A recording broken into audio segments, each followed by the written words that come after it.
Which crop of Mets top prospects will ultimately be better for the franchise long term? The group that's with the big league club now or the next wave that's coming? I'll break it all down on today's show.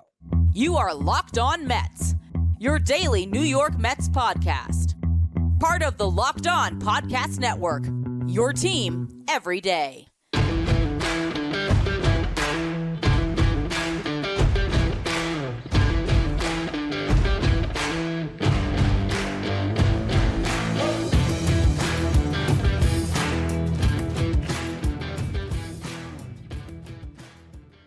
Hello to all you amazing Mets fans. You're watching Locked On Mets, part of the Locked On Podcast Network, your team every day. I'm your host, Ryan Finkelstein. Where to find any of my work, follow me on X at Finkelstein Ryan. You can also find some of my writing at justbaseball.com, where I work as the managing editor.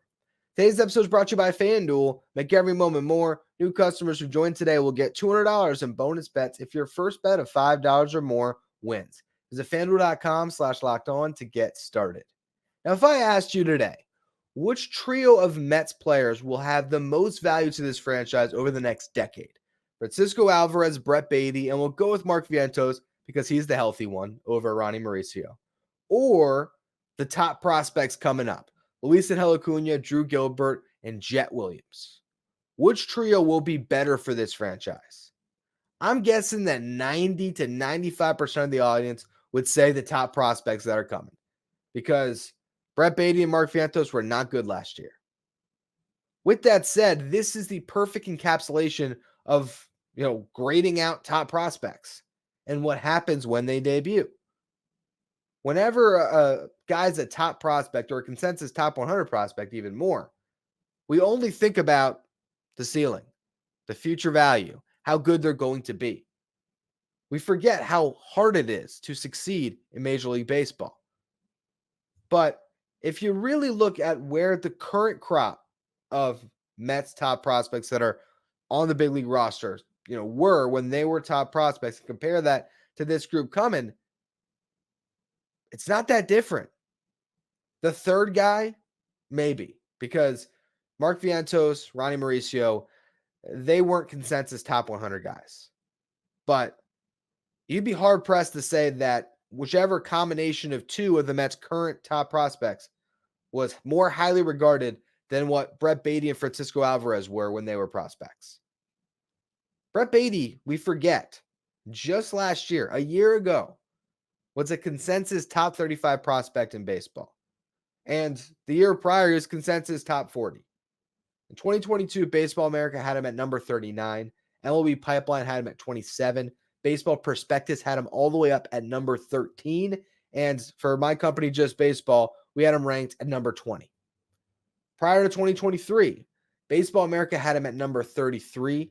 MLB Pipeline had him at 21. Baseball Prospectus had him at 17. If I'm not mistaken, at one point in time, Aaron Layton for Just Baseball had him at number 8. Okay? He was a really good prospect. Last year happened, and we'll talk about that a lot throughout the show today. But to give up on a guy that was that highly regarded after one season on a disaster of a team, I just think people are selling their stock a little bit too early. Then you go to Francisco Alvarez. He was a consensus top 100 prospect for 4 years running. Prior to the 2022 season, he was ranked number 13 by Baseball America, number 10 by Pipeline, number 10 by Baseball Prospectus, and number 4 by us at Just Baseball. Prior to 2023, he was ranked number 9 by Baseball America, number 3 by Pipeline, number 4 by Prospectus, and number 5 by Just Baseball. Francisco Alvarez as a prospect is still head and shoulders better than any of the guys the Mets have coming. Now, Jett Williams could have an amazing season and shoot up the boards for the rankings heading into 2025. Who knows? But Francisco Alvarez is a prospect with something different, and Brett Baty was not that far behind. We forget that, though. And even now, I think people might say, oh, Jett Williams is going to be a better player than Francisco Alvarez just because he's the prospect. But let's not forget that Francisco Alvarez, in his first taste of big league action for a full season, put up 25 home runs. Were the rest of his offensive stats there? No. but I believe in the upside, and what he showed defensively really does bode well for his work ethic and how he can really just make himself a complete player. So now let's get to the third guy. For this current group, you probably have to look at Ronnie Mauricio if you want to talk about top 100 rankings. He was a consensus top 100 guy for 3 years running from 2020 through 2022. He even appeared on Baseball America's top 100 in 2019, but he fell off the list after 2022, had a down year, and the only site that actually ranked him going into 2023 was Just Baseball. And I think Arm stuck him at 100 because he was sick of me talking about his winter league. But seriously, I mean, he really fell off. Mark Vientos never really appeared on top 100 lists. I do think at Just Baseball at one point, Arm did have him at the far, far back end of our top 100 just because of the 40 home run power that he was projected to be able to tap into potentially.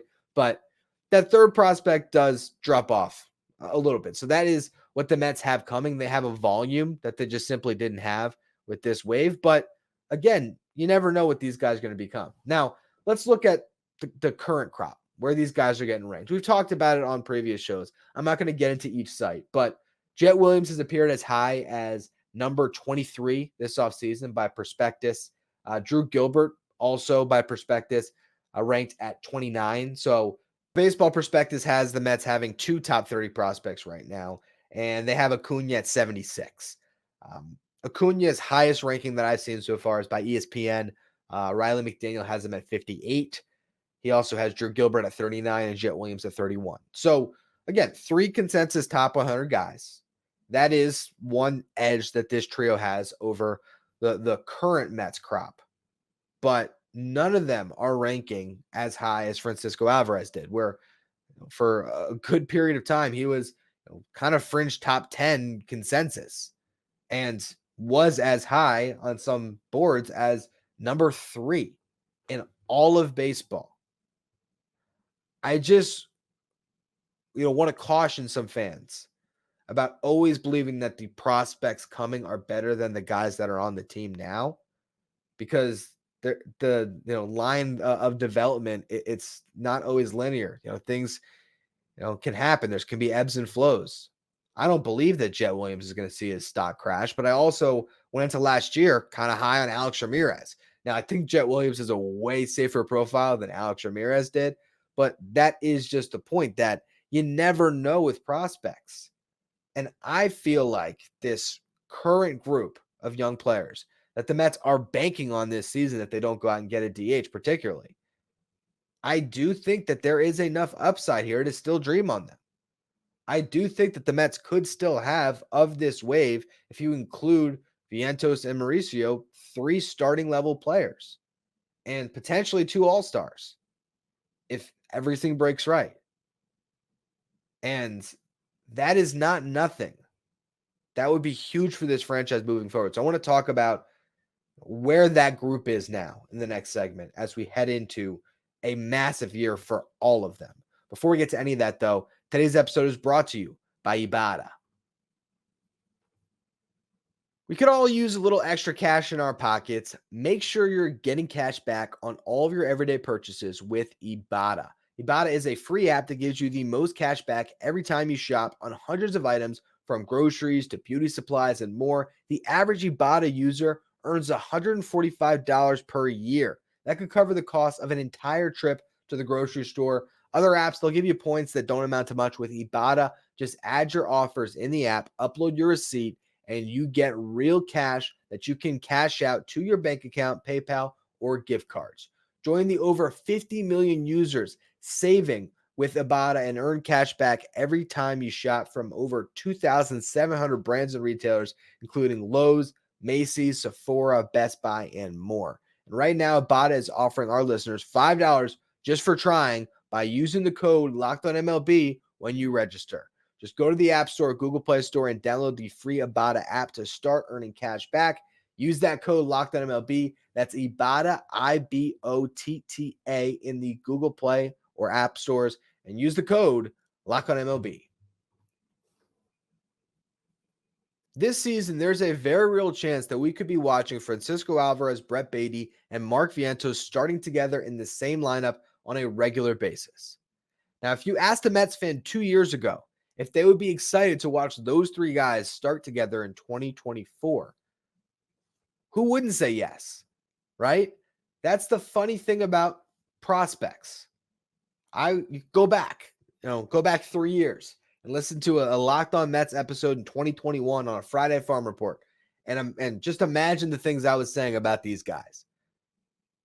Now, they might not ever amount to what I thought they would, but I'm not ready to completely give up on that. And when you're comparing them to this next wave coming, the fact that Francisco Alvarez is here and has arrived, it's going to be very hard for this next wave to be better than Francisco Alvarez's group. Francisco Alvarez is the leader of this trio, and Jett Williams is the leader of the next one.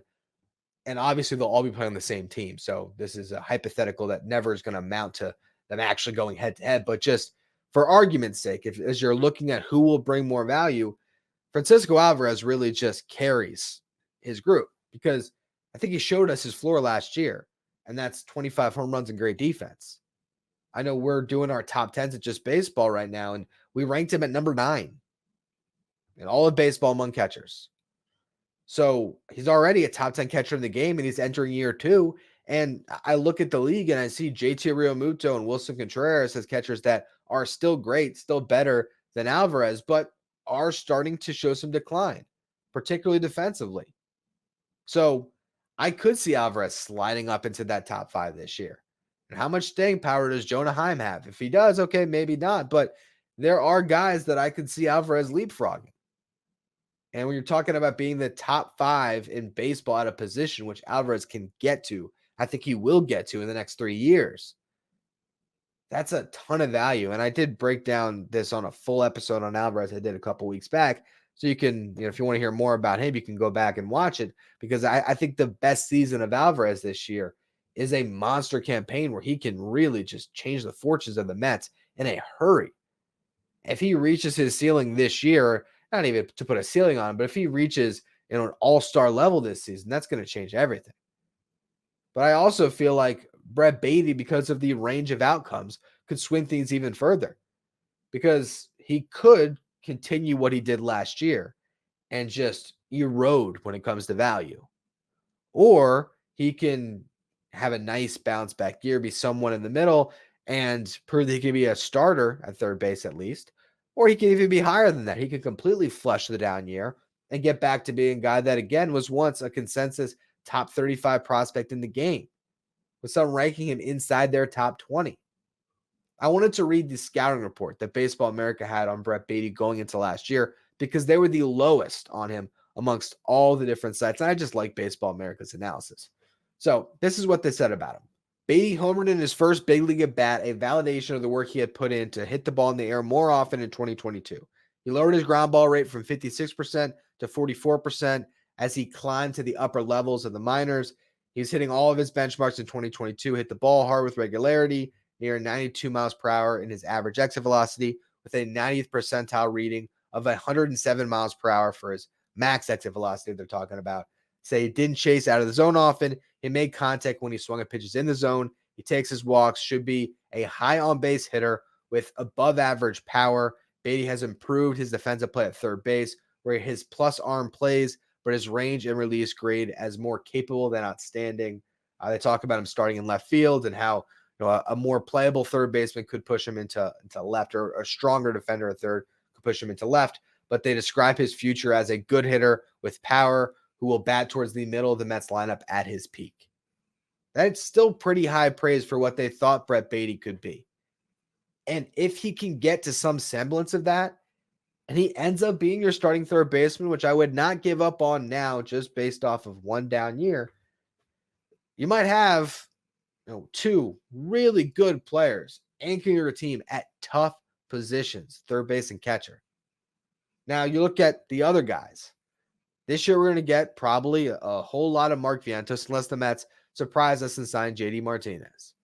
Now, if they end up sticking with the kid here, Vientos is going to have a chance to prove he belongs. And he does have the upside to be a 30 home run hitter. I can see that happening as soon as this season. I mean, really, if you talk about his absolute ceiling, I think it's 40 home run pop. Now, when you talk about his long-term value, the fact that he still has yet to prove he can play a position, that hurts him a lot. And the strikeouts are very concerning. But the power you cannot deny, it is in there. It's just a matter of if he can tap into it at the highest level. We saw a snippet of it in September last year when he hit 6 home runs, but that's not nearly enough to be convinced. The lack of a third starter from that crop that we're seeing at the big leagues right now, it does drag down this group compared to the top prospects we'll discuss in the next segment, because I think all of those guys coming will be starters in the big leagues. And I just don't know if Mark Vientos or Ronnie Mauricio will be a starter. But again, if we're comparing the two trios, I still think that for one, Alvarez is by far going to be the best player and the most likely to be an all-star. And I think Baty still has plenty of upside to dream on. So the question is, how much upside does Jett Williams, Drew Gilbert, and Luisangel Acuña have to dream on? As we'll kind of compare these two trios next here in the final segment. First, though, today's episode is brought to you by FanDuel. Happy Super Bowl to all who celebrate from FanDuel, America's #1 sportsbook. If you're like me, Super Bowl Sunday, it's all about finding that perfect seat on the couch, grabbing your favorite football snacks, and placing some super bets. Whether you like to bet on every prop from the coin toss to the national anthem length to type of Gatorade is going to be in that cooler when they drop it on the winner, or if you just want to bet on the over on Patrick Mahomes passing yards, FanDuel has so many ways for you to end the season with a W or 2 or 3. Not only can you bet on who will win Super Bowl 58, but FanDuel also has bets for which players will score a touchdown, how many points will be scored, and so much more. New customers who join today will get $200 in bonus bets if your first bet of $5 or more wins. Just visit FanDuel.com/lockedon to sign up. That's FanDuel.com/lockedon. FanDuel, an official sports betting partner of the NFL. If you're an everyday listener and you don't want to miss out on any of your Locked On Mets coverage, make sure you become a Locked On Mets insider. This is our texting service where you can get updates from me anytime something breaks on the Mets. It's where you can ask me questions anytime. It's where we'll be sending the lineups out each day so you can see who's going to be starting for the Mets, get a text message sent directly to your phone. It's also going to be where we're running our giveaways for signed memorabilia. So if you want to be part of all of that bonus coverage, just find the link in the episode description. Go to subtext.com/lockedonmets. Now, looking at this next wave of Mets top prospects who could be up as soon as this season, you really have to gauge how good they can be when trying to compare them to a trio that already has a guy that's, in my opinion, a high probability all-star. You talk about that with prospects a lot, a high probability big leaguer. Well, I think if nothing else, they have 3 big leaguers. I think Brett Baty and Mark Vientos are going to have careers. How good they'll be, we'll see. But they have 3 big leaguers right now. One of them is great, and the other 2, there's massive question marks. Obviously, if those 2 never amount to anything, then it's just Alvarez, and it's really kind of a moot conversation. But if Baty can become something close to what we expected he would be, what are the ceilings of this next trio coming that could rival what Baty and Alvarez could be? I'll start with the guy that, in my opinion, is the closest to the big leagues. And it's just by the function of the fact that he's on the 40. That's Luisangel Acuña. I actually think Drew Gilbert's probably more big league ready. But because Acuña is on the 40 and can fill so many different needs, I think we might see him first. And I talked about this at length on last week's show where I compared Acuña to Ronnie Mauricio. Not that they're similar players, but more just that with Mauricio down, Acuña can serve a similar function as being a guy that can cover up a lot of different spots in this lineup. You know, if Brett Baty can't handle third base, Luisangel Acuña could maybe slide in. If they need some help in the outfield, they could put Acuña out there, or they could put Acuña at second base and slide Jeff McNeil back out into the outfield. So I think his versatility is huge, and I really believe that's what's going to make him a solid big leaguer no matter what. I think that's his floor, is being this awesome super utility defender that could play all over the place, who has the speed, if given regular playing time, to just steal 40 bases, even if he's not getting on base at an elite rate. If he's getting on base at a 300 clip, I still think he can steal 40 bags over a full season if he's starting a bunch. That's just how fast he is. Now, for him to be at his best, to become, his peak value of maybe an all-star one day, which I think is not quite as likely as the other guys we'll talk about here. He's got to be getting on base at a high clip where he's stealing 60, 70 bags a year and playing Gold Glove defense at one position, likely second base.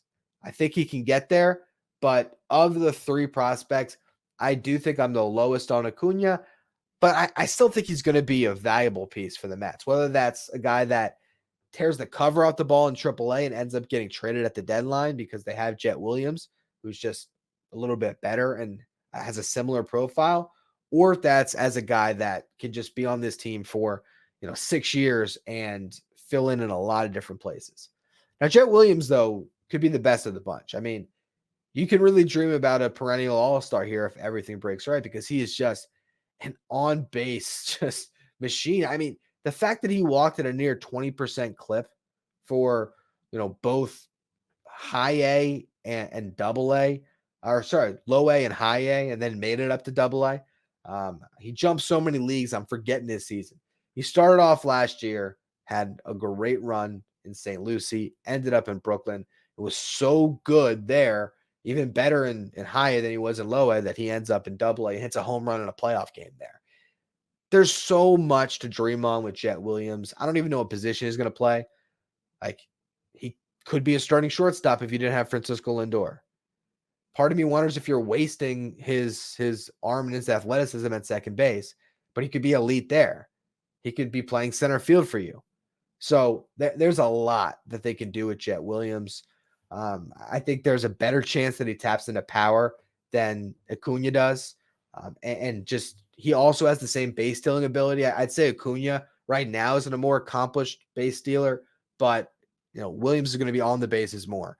So yeah, they have a chance with those two to just create havoc atop their lineup, or even having Jett Williams as the leadoff man and having Acuña ninth in the order, and you turn it over, and all of a sudden you could have those two guys on the bases for Lindor and Nimmo long term. There is a pathway that this offense can be great, not to mention Alvarez, of course, in the middle of that lineup, and hopefully Pete Alonso, but I guess we can't project out a long future with Pete at this moment. Regardless, Jett Williams is definitely the prospect of this crop, but Drew Gilbert is really good too, and wasn't far off in some of these rankings. Now, my early comp for Drew Gilbert, and it's not exact, but I think if everything breaks right, you might have another Brandon Nimmo, a guy that's just solid everywhere. But also, like, Drew Gilbert's a better athlete right now than Brandon Nimmo was as a prospect, and he's a better defender, and he's got a better arm. So, not to say he's going to be better than Brandon Nimmo. Brandon Nimmo has, thrive at the big league level in a way that we have no idea if Drew Gilbert can ever get to that level. I mean, I'm saying offensively, his ceiling is probably Brandon Nimmo, which is a really good ceiling, but with the chance to be better just because of the glove.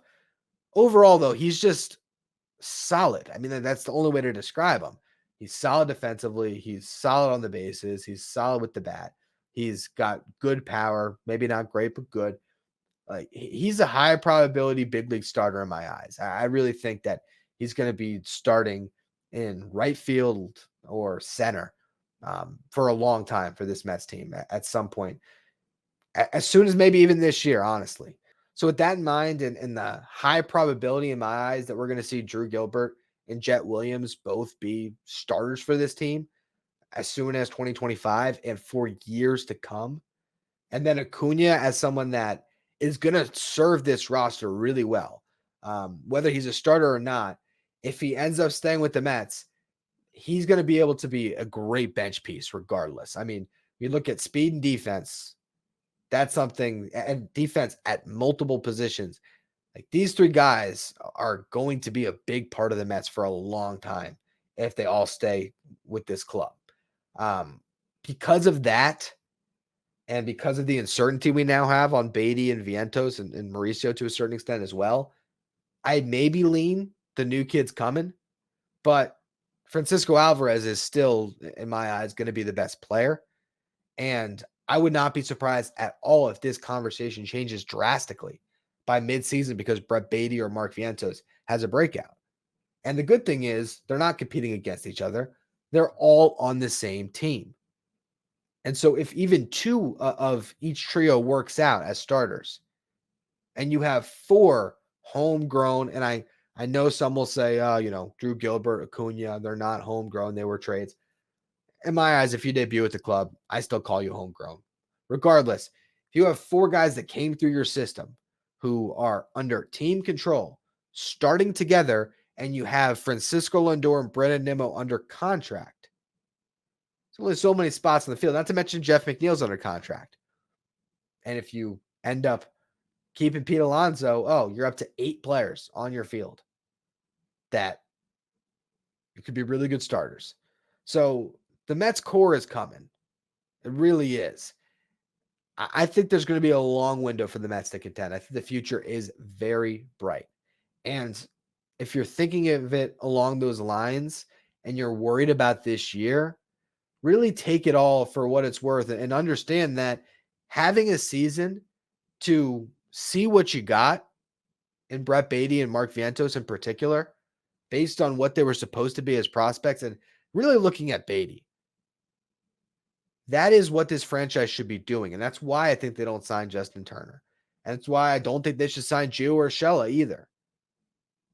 More than anything, they got to let Brett Baty get another full crack at it because he was just too good of a prospect to give up on.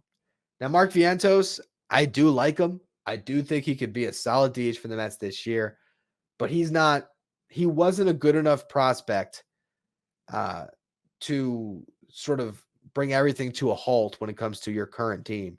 If you had the opportunity to add a JD Martinez, you add him and you just see where Vientos can fit in. And that depth is a good thing to have. But I think there's a reason why the Mets have stayed away from third base and or stay away from adding to third base this year, really is what I'm trying to say. And I don't even think it was Ronnie Mauricio, honestly. The more I think about it, the more I look back and remember what Baty was as a prospect, I think going into this offseason when, David Stearns got in-house and he met with all the people that were in that front office who were talking about their players, I think they were all still raving about Brett Baty, saying, we still believe in him. And if he can prove that belief is not being wasted, well, it's going to be a nice year for the Mets, but really a nice long-term run for the Mets with him, Alvarez, and everything else that's coming. Anyway, that's going to be all for today's edition of Locked On Mets. That'll be all for this week on Locked On Mets, unless we get some signing over the weekend. I'll be back on Monday, so make sure you follow, rate, and review wherever you get your podcast so you don't miss that episode. If you're watching on YouTube, hit that subscribe button. Trying to get to 8,000 subs by opening day. So appreciate all of you who are subscribing.